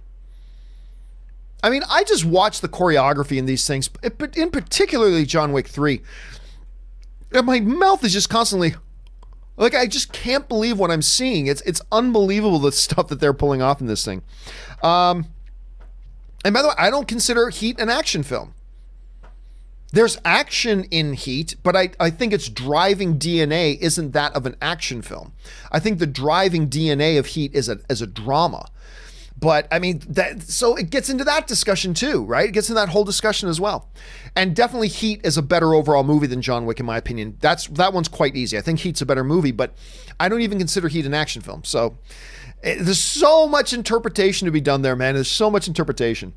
All right, William Crick just sends in a super chat, and then he follows up and writes, Ashes from Deadpool or Speechless from Aladdin? I'll go Ashes from Deadpool. I thought Speechless in Aladdin was great. It's great. It's the one new song that they put in there, and Naomi Scott belts it out. And it's actually a song that's used in the movie. But Ashes, I'll straight up tell you, I thought Ashes should have won Best Song at the Academy Awards, and it didn't even get nominated. And I don't know if there was a technical reason, like maybe it didn't technically meet the eligibility requirements for the Oscars. I don't know what was up with that, but I thought Ashes was great. So I'll take Ashes over Speechless, although I love them both. Garrett Couch writes, talking hidden gem movies, The Quiet Man is my second favorite movie. My dad's favorite, Maureen O'Hara, was sexy and John Wayne swung from the floor. You know what? I don't know that I've ever seen A Quiet Man. Or maybe I have. Hold on a second. Let me pull it up. Seems like that would be one I would remember. Oh, no. Okay. I do know this film, and I know I haven't seen it. Because I remember looking at, there was a little while ago, I was going through, okay, some of the classic films I still maybe don't have in my repertoire that I haven't seen yet. I remember Quiet Man was one of the ones I came across. But nope, I haven't seen that one yet. So thank you for the endorsement on that one. I'm going to have to get around to checking that one out soon.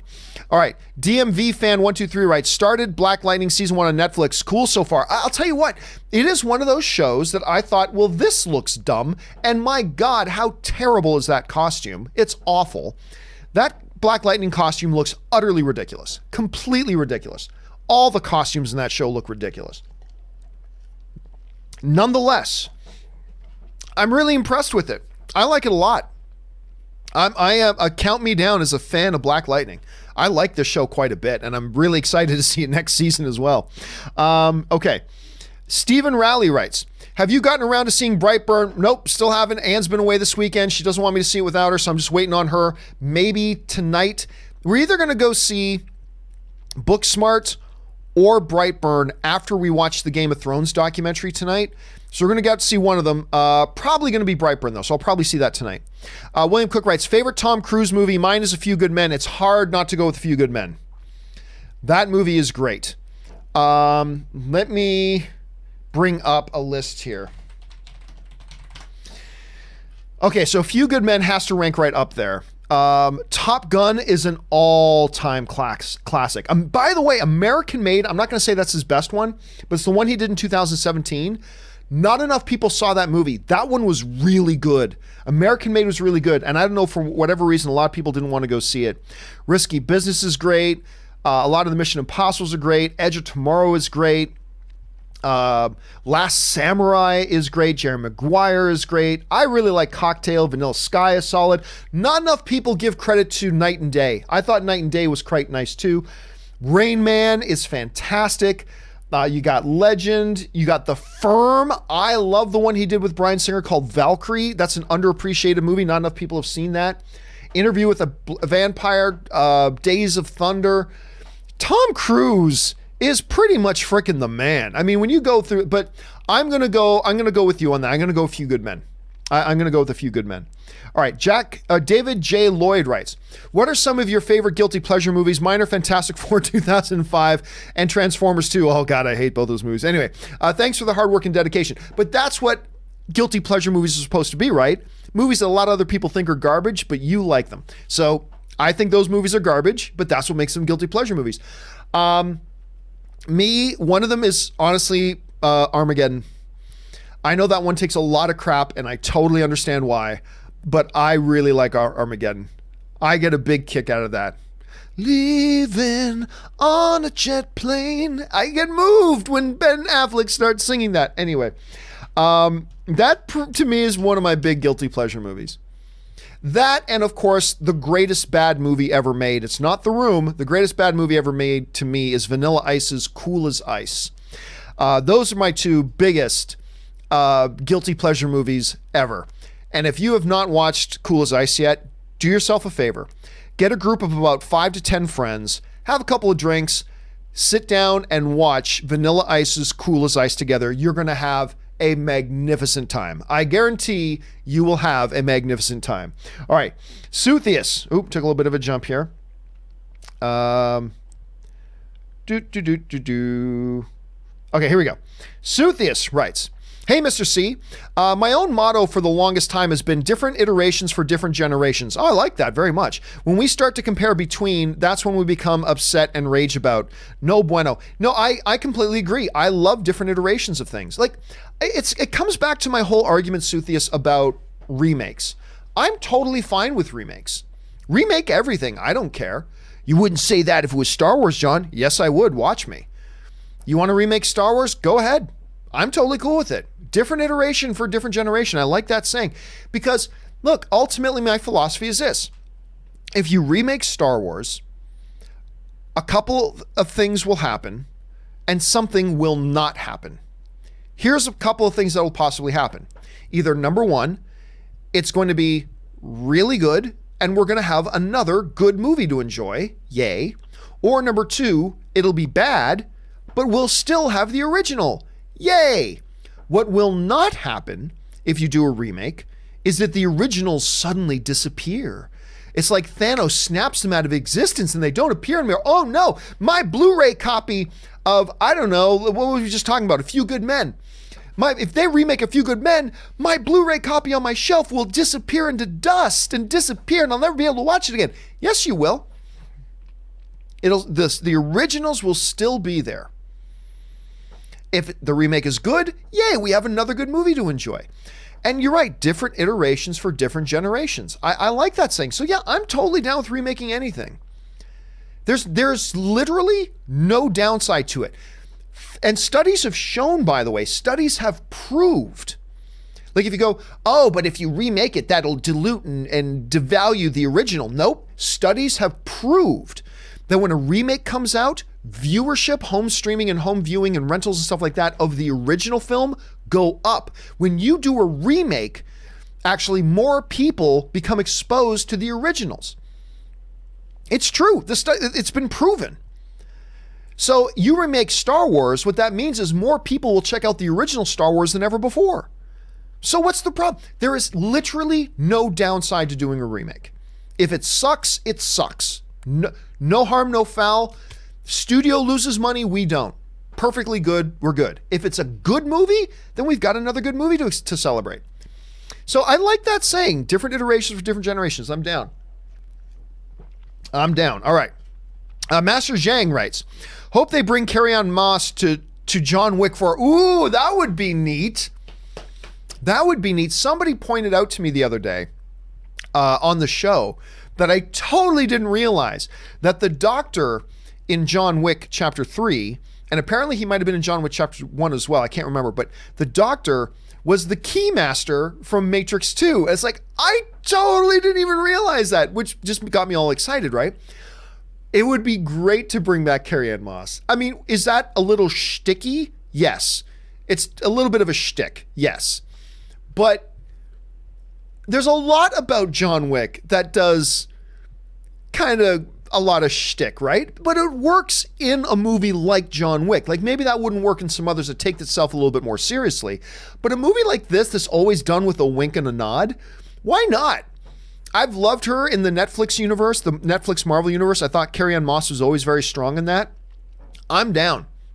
Make it happen. All right.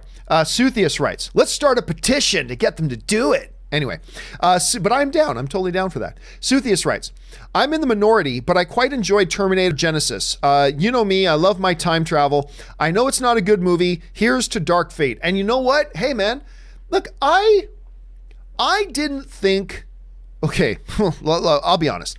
I did not think Genesis was good at all. Like, it was a bad film, but there are some people who really react to it like it is a complete dumpster fire, and I didn't think Genesis was a complete dumpster fire. I thought it had some redeeming qualities. Not enough to make it a good movie, not enough to make me want to see it again, quite frankly. But it's not the worst thing I've ever seen. But all film is subjective. All film's going to hit you a different way. And if you enjoyed that one, man, you enjoyed that one. I can guarantee you, you're not alone. You're not the only person who liked Terminator Genesis. But yes, I do have some pretty high hope for Dark Fate. They got a great director on board. I think they got some great talent both behind and in front of the camera. Not super thrilled with the first trailer, but whatever. It's just a teaser. I've got some big expectations, some big hopes for this. All right, where are we at here? Edgar Navarro writes, will Scott try to sell Sex Panther to T'Challa? Of course, going back to Paul Rudd's character in Anchorman. Sex Panther, I can't even remember the exact numbers. 30% of the time, it works every time. Or 50% of the time, it works every time. That makes no sense. Sex Panther, greatest cologne ever for the history of man.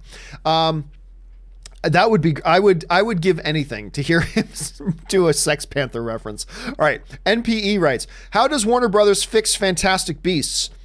Hey, look, man, I'm in the minority here. I like Fantastic Beasts. I thought this most recent one, the one with Johnny Depp, I actually thought it was pretty darn good. And I'm not a Potterhead. I'm not a big Harry Potter fan. I like the Harry Potter movies. Don't get me wrong. I don't dislike them, but I'm not like what you call a big Potter fan, right? I don't wear my robes when I go to Universal Studios Hollywood or anything like that, or bring my wand or yell, "Ablassably," whatever the magic words are. Ablassably. I'm sure I made that up. But I actually quite liked Fantastic Beasts of Crime of Grindelwald. Was it the best Harry Potter universe movie? No, but I thought it was actually quite good. And it was funny because I was with Cody Miller the guy who does my podcast with me and who Olympic gold medalist, he actually flew out here to go to a special screening of Harry Potter because Cody and his wife Allie, they're the biggest Harry Potter fanatics I've ever seen. They actually had a Harry Potter themed wedding. They did. Anyway, and he watched it with me and we were both like, man, you know what? That was actually really good. I can see it. We both said in the car, this is going to be divisive for a lot of people, but I actually really quite enjoyed it. So to me, you're asking the wrong guy because I'm like, just keep doing what you're doing. It seems to be working for me, but it doesn't work for everybody. So there you go. All right. Demetrius Contorius writes, thoughts on The Message 1976 and Seventh Seal. We'll pick one or the other. I'll go with The Message from let me just make sure I'm thinking about the right one. Because there have actually been, if I'm not mistaken, there have actually been a couple of things here on that. If we are talking about, because I'm thinking of the one with Anthony Quinn, but hold on a second here. Where the hell, why am I having a hard time finding it? Okay, I don't want it on where I want it on IMDb. There we go. Yes, Anthony Quinn. I like The Message.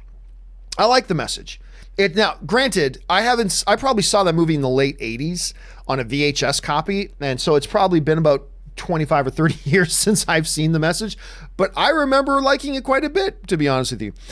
Ranger 8 writes, that ending montage of the Starks was such a perfect and beautiful way to end the show. Listen, I thought it was fabulous. And contrary to what some people out there think, I thought season 8 of Game of Thrones, and again, I'm not the biggest Game of Thrones fan in the world. I can't tell you the lineages of the houses. I've never have, and I never will read the books. I don't care. I thought the season 8 was spectacular. I loved season 8 and the finale. I love the way they brought up and the whole thing with the Starks. I thought it was great, and I thought it was a beautiful way to end the show as well. I loved it. Not everybody did, and that's cool, but for me, it completely worked. A fan of Peanuts writes, just realized Gladiator never won Best Oscar Score. I didn't know that. Then again, I never really thought it did. I don't know why I just put The Gladiator in IMDb. Let me just bring this up here quickly. So I know it won 5 Academy Awards, but which were they for? They were for Best Visual Effects. Really? I don't even remember that. Best Sound, I knew that. Best Costume Design, Best Actor in a Leading Role by Russell Crowe, and Best Picture. It was also nominated for Best Director. Joaquin Phoenix got nominated for Best Supporting Actor as well. Best Cinematography, Best Film Editing, Best Musical Score. So Hans Zimmer did get nominated for that. But I don't know that I ever knew that it was one. Maybe I just assumed it did. Interesting, though. It was great. What did win that year? Hold on a second. What won Best Score? Let me find here. Best Score. Crouch. That was the year Crouching Tiger, Hidden Dragon came out. That score was pretty freaking awesome. So, Chocolat was nominated. Malina was nominated. The Patriot was nominated. Crouching Tiger and Gladiator were the nominees for Best Score. Crouching Tiger, I got no complaints about that. Gladiator is one of my all-time favorite films, but I got no complaints about that because the score in Crouching Tiger was pretty freaking awesome. All right, Suthius writes, my father got me into watching basketball, but when he passed away, I was 20. I stopped watching altogether. I stumble upon it now and then and think, man, these are some ugly-ass uniforms. I agree. Man, I think a lot of the uniforms today are terrible. Like, I understand. And the corporate mentality of, well, everybody already bought our team's jerseys, so make new ones, so they have to buy more. And you do that. But I agree. I think a lot of the jerseys today are terrible. Terrible. And by the way, it's more than just the NBA. I think a lot of the NHL, there's some really good ones in the NHL, but a lot of really bad ones in the NHL. Then again, the NHL has always had some pretty bad ones, but still, they've got some really bad ones in the NHL, some really bad ones in the NFL too. It just seems like they don't do it as well as they used to. I don't know. Even like just 5 or 6 years ago, it doesn't feel like it was as bad as it is today. But whatever. They're going after the money. Avery Zavala writes, hey, John, do you think the Russo brothers are the best directors in the MCU, or did they have the perfect situation with the movies they were selected to do? I think I think you can't look at one without looking at the other. Okay, I don't think you can take this exact situation and just put some hack directors in there and expect them to make great movies, right? You need really great directors with a great vision to come in there. At the same time, you can't ignore the fact that a lot of the groundwork for everything they were able to do with their movies, they get to inherit. So I don't think it's one or the other. It's a both and situation. Like you look at what Joss Whedon did. Like Joss Whedon really, I believe what Whedon did with the first Avengers movie was he really created what the MCU was. Yes, we had a Thor movie. Yes, we had a Captain America movie. Yes, we had an Iron Man movie. But I contend that it was that first Avengers movie that really established this is what the MCU is.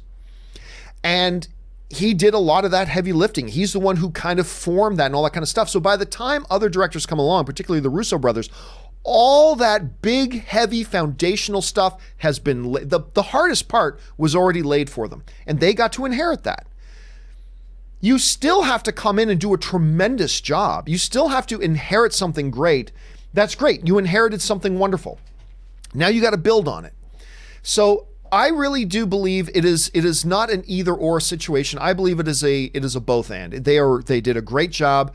I do not think they are the best directors that have ever been in the MCU. I think they are tremendous. I can't wait to see what they do outside of the MCU. But you also can't ignore that they inherited a very rich, very solid, deep foundation of stuff that they didn't have to do with their movies because they were already established by other filmmakers. You can't ignore that.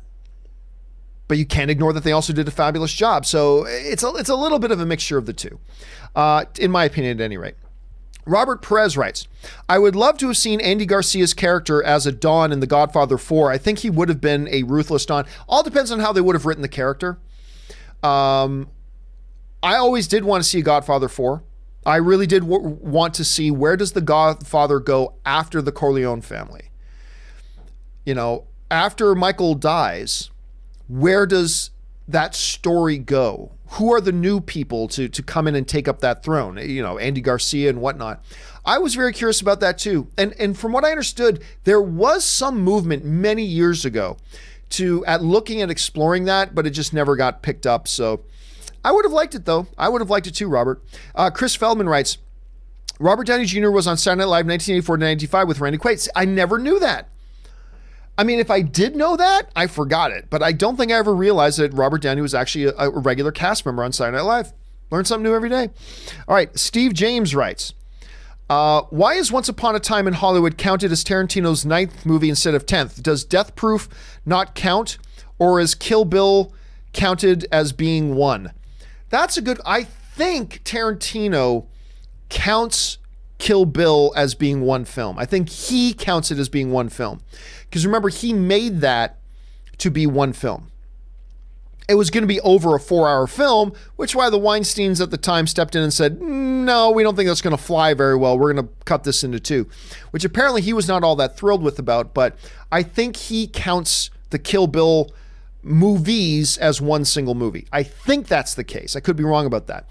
NPE94 writes, Kill Bill is 2 films. Everyone had to pay twice. What? Yeah, but at 4 hours plus long, which whatever was going to be, was way too long. A lot of people would have avoided that movie if it was over 4 hours long. A lot of people would have avoided it. I think it was the right decision. Splitting that into 2 films was the right decision, I think. All right. Sid Vicious writes, so excited for Ford v Ferrari. Dude, I saw a big, long, extended preview of this at CinemaCon. I knew about the movie, but I didn't really know anything about it. And then they showed it to us and everybody was buzzing about it. It looked so good. So excited for Ford v Ferrari. As expected, they moved it to November and Bale and Damon are at Indy 500 today. James Mangold has a diverse filmography. Yep, being directed by the same guy who directed Logan. This movie looks nutty good. Nutty good. If you haven't seen the previews for it yet, check it out because I think this movie is going to be a heavy, heavy Oscar buzz kind of movie. Again, I haven't seen it, so I don't know. But just looking at it, it's like, oh my God, this feels like a really Oscar buzz kind of movie. We won't know for sure until we see it ourselves. But, I mean, it just looks spectacular. I cannot wait for it. Not many movies that I'm more excited to see this year than this one. Ford v Ferrari is right up there for me, Sid Vicious. If you guys haven't checked out any of the stuff on this yet, go look it up because it's looking pretty damn good. All right, Static Space Sean writes, not big on Disney remakes, but I loved Aladdin. Will Smith killed it. Why did the trailers make it seem so low budget? It was not that way in the theaters. Dude, I had the exact same kind of criticism about it when I was watching it. Especially the first couple, they made it feel very small. I don't know how, and I can't put my finger on why it felt that way, but it felt very small to me. As compared to the movie, like when they do their "Make Way for Prince Ali," when they do that number, Agrabah felt big, and it felt grand, and it felt huge in scale. Whereas in the trailers, it felt very small, and I don't know why that is. And look, I understand you don't want to give away a lot of stuff in trailers these days, but I thought the "Never Had a Friend Like Me" number was fantastic.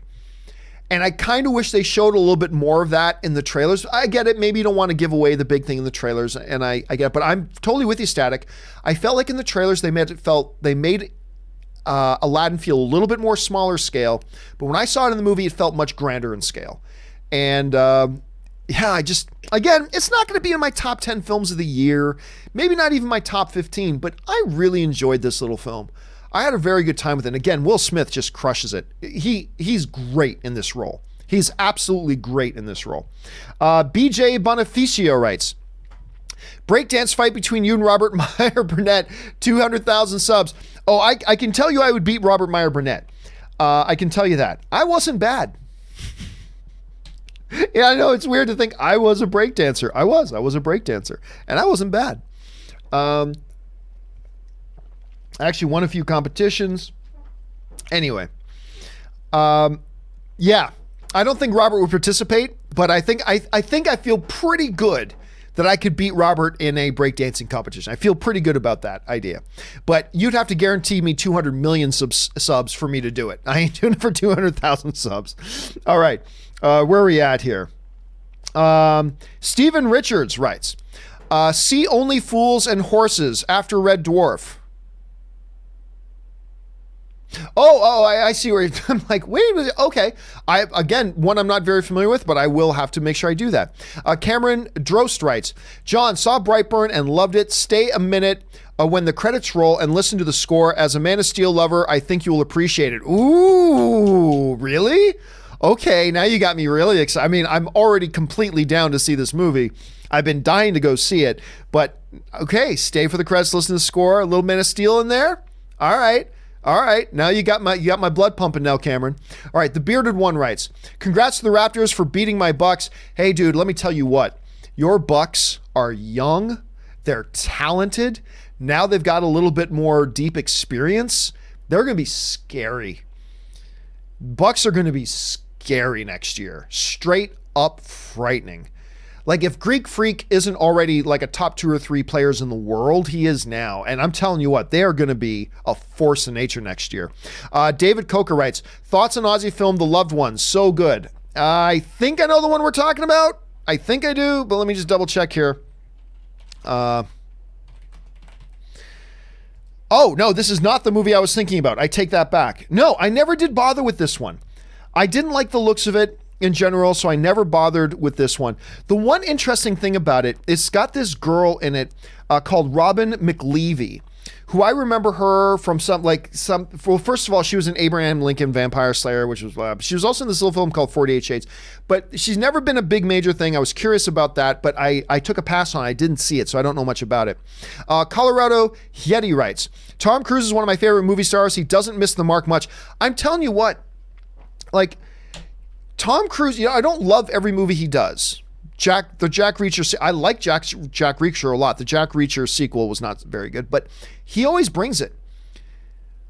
I'll tell you what though, I would pay a lot of money to see him do a Les Grossman Tropic Thunder spinoff movie. I would pay a lot of money to see that. I would love to see that so much. Let's see. Where are we at here? William Crook just sends in a super chat. Thank you so much, William. Titan killing long-term booty call. A little bit of Star-Lord in there. Hey, John, wanted to give a super chat because I love the show and also wanted you to read my username out loud. Well, you did it, and thank you so much, man. I appreciate that, and thank you for supporting the show, man. I appreciate it. All right, DVD78 writes, I got a feeling the Namor, the Submariner, will be the lead villain in Black Panther 2. Your thoughts? MCU doesn't have the rights to use him right now. There's still a lot of rights problems tied up with Namor. A bunch of them have gone back to Marvel, but it's still not a solved puzzle. So right now, don't expect to see Namor anytime soon. William Crook writes, have you seen 13 Reasons Why? I never did. I don't have, a lot of people ask me about various television shows. The reality is I don't have time to watch a lot of TV. So I'm often quite behind. But 13 Reasons Why was never one that appealed to me. I've heard it's quite good and disturbing and moving and all that, but it just was never one that really appealed to me, so I never did. You guys let me know, should I watch it? There's a bunch of things I need to get caught up on. Is that one I need to add to my list, or am I okay to leave that one off? Let me know. All right, Avery Zavala writes, is Henry Cavill an underrated actor? I think so. Like, a lot of people just think of him as Superman, which, by the way, I thought he's a tremendous Superman. But I thought he was great in Man from U.N.C.L.E. He was also great. Everybody forgets that he really got his big break in The Tudors. He was fabulous in that show. He was absolutely fabulous in that show. So yeah, is he like the greatest actor in the world? No, but do I think he's an underrated actor? Yeah, I think he's underrated. All right, where do we go here? Darth Devo Knievel writes, bring on the clean. Don't stay filthy. I'm OCD. I like that. That's funny. I'm OCD. Don't make it filthy. Then you would hate my cable management. Whenever I show pictures or give a tour, and I'm going to do a video tour this week of my studio and walk through every piece of gear that I use and how I use everything and why I use all the stuff that I do and all that kind of stuff. One of the things that people like you and many others are going to be horrified at is when you see my cable management. Or should I say my lack thereof. I do not have what you would call good cable management. It is a jarbled mess of cables, and that's just the way I like it. But it is not organized, and you might have a little bit of a panic attack, my friend, when you see my cable management. Anyway, my name is Blue writes, adding to yesterday's chat, I enjoyed Green Lantern. You know what? That is another one of those movies that to me, not very good, but not the complete train wreck that I think a lot of people make it out to be. I think there's particularly the Oa stuff. All the stuff that happens on Oa and Green Lantern, I thought was actually quite interesting and quite good. And I thought Ryan Reynolds was very good in the role. Now, as you get into the second half of the movie, to me, it really starts to fall apart, and that's fine. But I just think overall it's not a very good movie, but I don't think it's the dumpster fire that many others make it out to be, but that's just me. All right. Dim Sum 05 writes, did you see Samsung's tech that can make talking deep fakes from one image? Super creepy. They use the Mona Lisa as an example and it's wild. I have not seen that, so I don't know what you mean by talking deep fakes. I don't know what that is. I haven't seen that yet. All I know is that I was heartbroken when they had that folding phone. I was so excited when I saw that. And then like a day or two later, all the reports came in that they were busting and breaking at amazing rates, which really sucks because I got excited about that. Because to me, the bigger the phone, the better. The bigger the phone, the better. And if I could carry around a tablet, I would. And the foldable phone idea, to give me some like a small tablet size thing I could carry around with me, I would love it. So I was heartbroken when I didn't see it. But I did not see that particular tech. I'll look that up though, Dim Sum, when we're done the show here. All right, final two questions of the day. One comes to us from Guy Volt, who writes, I saw Jennifer Garner at a coffee shop in LA. Oh, I love Jennifer Garner. She has been my longest time. Look, we all have our celebrity crushes. Jen Garner is one of mine. She has been for a very long time, ever since, why am I freezing on her name? Alias. Ever since her show Alias, Jen Garner has been my celebrity crush. She remains my main celebrity crush up till today. I still remember the first time I got to interview her, she was like 8 months pregnant, and even then just glowed. I just thought she was so speechlessly beautiful. It was unbelievable. So I like Jennifer Garner a lot. All right, let's see. William Cook writes, if Speechless don't win the Oscar, I'm mad. Again, William, like I said a little bit earlier, how can you say that when most of the songs haven't come out this year? Like, pump the brakes on saying, I saw this movie in May. This should win best. You don't know. It might not even be one of the top 10 best songs, right? So just pump the brakes on that a little bit. Let's wait till we get to the end of the year before we start proclaiming about who and what should win the Oscar. When, for all we know, Speechless isn't even going to be worthy of being nominated. Maybe 10 more songs come out that are way better than it. Let's just wait and see. Let's just wait and see. All right, Sid Vicious writes, Chinese box office numbers seem sketchy and inflated. There have been, there have been several stories that some Chinese box office numbers about Chinese films playing in China are exaggerated and inflated. That's why sometimes, I'm not saying I believe those stories, but when the stories come out about this Chinese movie made 400 million on its opening weekend in China, I don't generally report on those stories because there's just too many whispers around that they fake those numbers, that the Chinese government fakes those numbers. Again, I don't know that that's true, and I'm not coming out and saying that's the case. But because there's a little bit of iffiness to it, I generally won't talk about those things. I mean, maybe there's truth to them, maybe there isn't. But you're right. They seem questionable. They seem questionable. All right. Final question of the day as we're rounding out 2 hours today.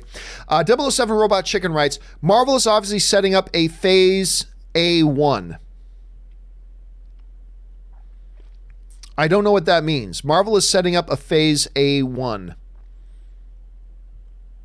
Again, I'm sorry about that, Robot Chicken. I'm just not really sure what it is you're asking there. So, but that's okay. Maybe somebody else does. If you guys know what he's talking about, discuss in the comments section below. All right, guys. That will do it for today. Thank you so much for being here and being a part of the show. Oh, and I forgot to bring that screen down, so let's do that. Thank you so much for being here and being a part of the show today. It's awfully great to have you guys around. Don't forget, make sure you guys come and join us for our main show tomorrow, the John Campea Show, tomorrow morning, 9 a.m. Kaori Takei is going to be joining us. Of course, I'll be joined as always by the wonderful Mr. Robert Meyer Burnett. Already working on a bunch of the stories we're going to be talking about. John Wick's big success at the box office. Aladdin, big success at the box office. Avengers Endgame continues its slow crawl to that Avatar world record. Lots of things we're going to be talking about tomorrow. Make sure you guys come back and join us then. All right, guys, that will do it for me for now. Thanks so much for joining me. My name is John Campea, and until our next show, bye-bye.